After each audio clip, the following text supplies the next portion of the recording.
அனைவருக்கும் வணக்கம். பொதுமக்கள் இலவச சட்ட விழிப்புணர்வு பதிவு. வழக்கு உச்சநீதிமன்றத்தில் மாஜிஸ்ட்ரேட் முன் நிலுவையில் உள்ள குடும்ப வன்முறை சட்ட நடவடிக்கைகளை ரத்து செய்ய உயர்நீதிமன்றம் US 482 CRPC அதிகாரத்தை பயன்படுத்தலாம்.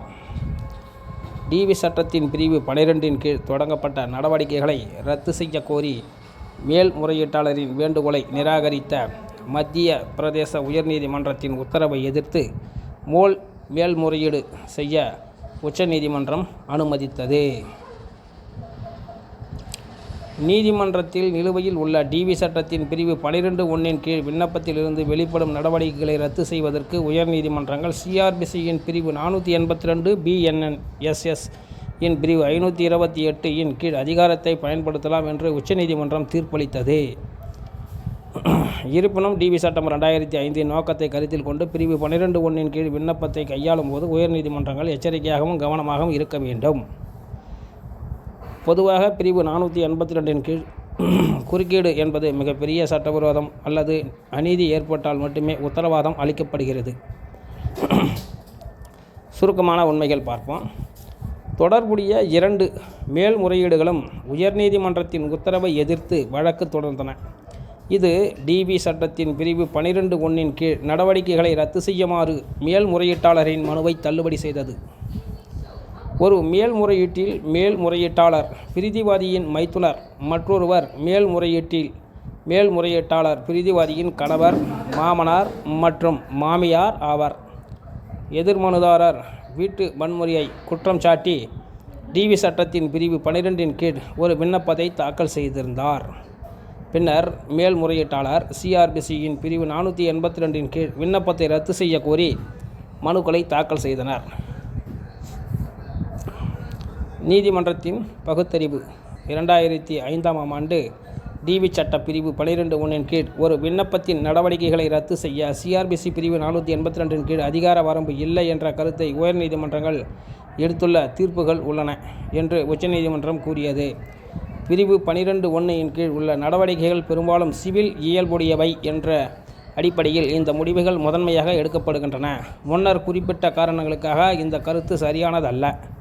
பிரிவு 12(1) கீழ் விண்ணப்பித்து தொடர்பாக குற்றவியல் நடைமுறை சட்டத்தின் பிரிவு 482 கீழ் அதிகாரத்தை பயன்படுத்தும் போது உயர்நீதிமன்றம் டிவி சட்டம் 2005 என்பது குடும்ப வன்முறையால் பாதிக்கப்படும் பெண்களுக்கு நீதி வழங்கவும் குடும்ப வன்முறை செயல்களால் தடுக்கவும் சிறப்பாக இயற்றப்பட்ட ஒரு நலன்புரி சட்டம் என்பதை மனதில் கொள்ள வேண்டும். எனவே பிரிவு 12(1) கீழ் நடவடிக்கைகளை ரத்து செய்வதற்கு குற்றவியல் நடைமுறை சட்டத்தின் பிரிவு 482 கீழ் அதிகார வரம்பை பயன்படுத்தும் போது உயர்நீதிமன்றம் மிகவும் மெதுவாக கவனமாகவும் இருக்க வேண்டும் என்று பெஞ்ச் தெளிவுபடுத்தியது. வழக்கில் கடுமையான சட்டவிரோதம் அல்லது சட்ட செயல்முறையின் கடுமையான துஷ்பிரயோகம் தெளிவாக இருக்கும்போது மட்டும் தலையிட முடியும். அதாவது டிவி சட்டத்தின் கீழே ஒரு பெண்மணி ஒரு விண்ணப்பம் நீதிமன்றத்தில் தாக்கல் செய்கிறாங்க. அதில் கடுமையான சட்டவிரோதம் அல்லது சட்ட செயல்முறையின் கடுமையான துஷ்பிரயோகம் தெளிவாக இருக்கும்போது மட்டுமே தலையிட முடியும். பொதுவாக பிரிவு 12(1) கீழ் ஒரு விண்ணப்பத்தை ரத்து செய்வதற்கான பிரிவு 482 கீழ் நடவடிக்கைகளை கையாளும் போது உயர்நீதிமன்றம் ஒரு கையேந்தாத அணுகுமுறையை எடுக்க வேண்டும். அதாவது ஒரு கடுமையான சூழ்நிலை உருவாக்காமல் கொஞ்சம் விரைவாக நடவடிக்கை எடுக்கலாம் அப்படின்னு சொல்கிறாங்க. 2005ஆம் ஆண்டு டிவி சட்டத்தின் கீழ் நடவடிக்கைகளை ரத்து செய்வதற்கான பிரார்த்தனையை கையாளும் போது CRPC-யின் பிரிவு 482 கீழ் அதிகார வரம்பை பயன்படுத்துவதில் உயர்நீதிமன்றங்கள் கட்டுப்பாடு காட்டாவிட்டால் 2005ஆம் ஆண்டு டிவி சட்டத்தை இயற்றுவதின் நோக்கமே தோற்கடிக்கப்படும் என்று நீதிமன்றம் குறிப்பிட்டது. பிரிவு 482 இன் 2ஆம் பகுதி எந்தவொரு நீதிமன்றத்தின் செயல்முறையையும் துஷ்பிரயோகம் செய்வதை தடுக்க அல்லது நீதியின் நோக்கங்களை பாதுகாக்க உயர்நீதிமன்றத்தின் உள்ளார்ந்த அதிகாரத்தை காப்பாற்றுகிறது.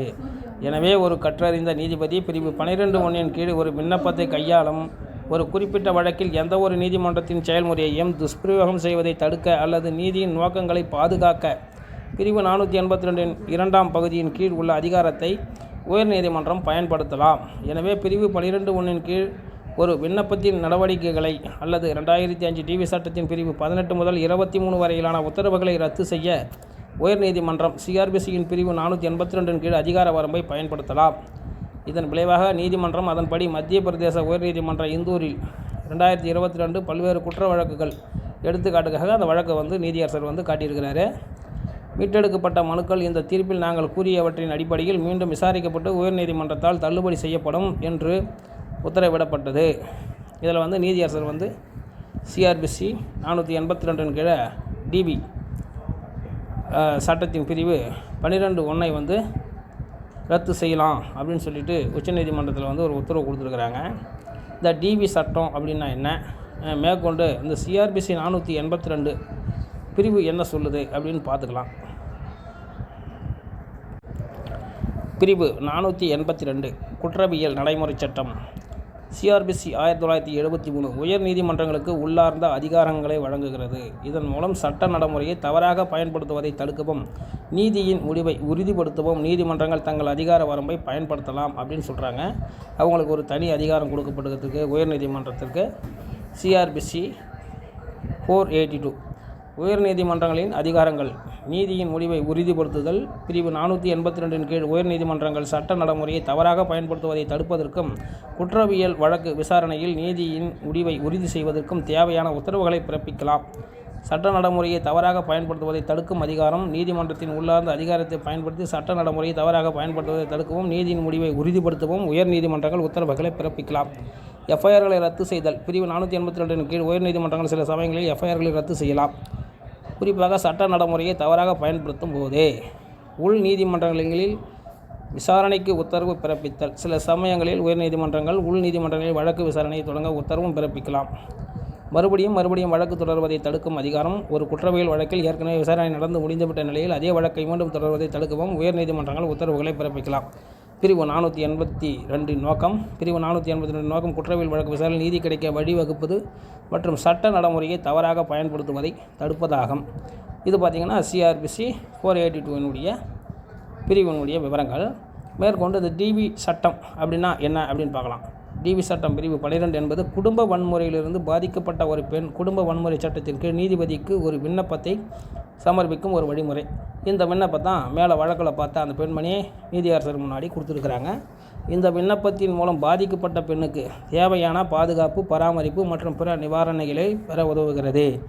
டிவி சட்ட பிரிவு 12 என்றால் என்ன? குடும்ப வன்முறையிலிருந்து பாதிக்கப்பட்ட பெண் நீதிபதியிடம் ஒரு விண்ணப்பத்தை சமர்ப்பிச்சிட்டாங்க மேலே. இந்த விண்ணப்பத்தின் மூலம் பாதிக்கப்பட்ட பெண்ணுக்கு தேவையான பாதுகாப்பு, பராமரிப்பு மற்றும் பிற நிவாரணிகளை பெற முடியும். பாதிக்கப்பட்ட பெண்ணின் பாதுகாப்பு மற்றும் நலன் கருதி நீதிபதி தேவையான உத்தரவுகளை பிறப்பிக்கலாம். பிரிவு 12 கீழ் விண்ணப்பிக்கும் வழிமுறைகள். ஒரு விண்ணப்பத்தை நீதிபதியிடம் தாக்கல் செய்ய வேண்டும். விண்ணப்பத்தில் பாதிக்கப்பட்ட பெண்ணின் பெயர், முகவரி, குடும்ப வன்முறைக்கு ஆளான விதம் மற்றும் தேவையான பிற விவரங்கள் குறிப்பிடப்பட வேண்டும். என்ன வகையில் பாதிக்கப்பட்டிருக்கிறாங்க அப்படிங்கிறதையும் குறிப்பாக காட்டணும். அதை ரொம்ப ஒரு கொடுமையான செயலுக்கு உட்பட்டு இருக்கணும். அதை அவர் சுருக்கமாக சொல்லியிருக்கிறாரு. நீதிபதி விண்ணப்பத்தை பரிசீலித்து பாதிக்கப்பட்ட பெண்ணுக்கு தேவையான உத்தரவுகளை பிறப்பிப்பார். பிரிவு 12 கீழ் கிடைக்கும் நிவாரணிகள். பொருளாதார உதவி, மாதம் பராமரிப்பு, மருத்துவ செலவு. இந்த பாதிப்பில் நீங்கள் அந்த அளவுக்கு பாதிக்கப்பட்டிருக்கணும். அதனால் அந்த மருத்துவ செலவும் சேர்த்து குறிப்பிட்டிருக்கிறாரு. அது வழக்கு நடத்துவதற்கான வழக்கறிஞர் கட்டணம் போன்றவை. பாதுகாப்பு உத்தரவு. மீண்டும் உங்களை யாரும் தாக்கக்கூடாது என்பதற்காக பாதுகாப்பு உத்தரவு. வன்முறை இல்லாத வீட்டில் வாழ உரிமை. வன்முறைக்கு ஆளானவர் வீட்டுக்கு செல்ல தடை. சிகிச்சை, உடல் தளர்ச்சி, மன வளர்ச்சி, அதாவது மனது ரீதியாக பாதிக்கப்பட்டிருக்கணும். அதெல்லாம் அவர் குறிப்பிட்டிருக்கிறாரு. பிற நிவாரணிகள், வசதி, தொழில், இது ரெண்டையும் அவர் ஏற்படுத்தி கொடுப்பாரு. பிரிவு 12 மற்றும் மேலும் தகவல்கள். குடும்ப வன்முறை சட்டம் 2005. Protection of women from domestic violent act 2005. சட்டத்தின் மூலம் பெண்கள் குடும்ப வன்முறையிலிருந்து பாதுகாப்பை பெற முடிகிறது. சட்டத்தின் மூலம் பாதிக்கப்பட்ட பெண்ணுக்கு தேவையான நிவாரணைகளை பெற முடிகிறது. சட்டத்தின் மூலம் பாதிக்கப்பட்ட பெண்ணுக்கு பாதுகாப்பும் கிடைக்கிறது. குறிப்பு: குடும்ப வன்முறை சட்டத்தின் பிரிவுகள் 12, 18, 19, 20, 21, 22 மற்றும் 23 ஆகியவற்றின் கீழ் மேற்கொள்ளப்படும் அனைத்து நடவடிக்கைகளுக்கும் குற்றவியல் நடைமுறை சட்டத்தின் விதிகளின்படி நிர்வகிக்கப்படும்.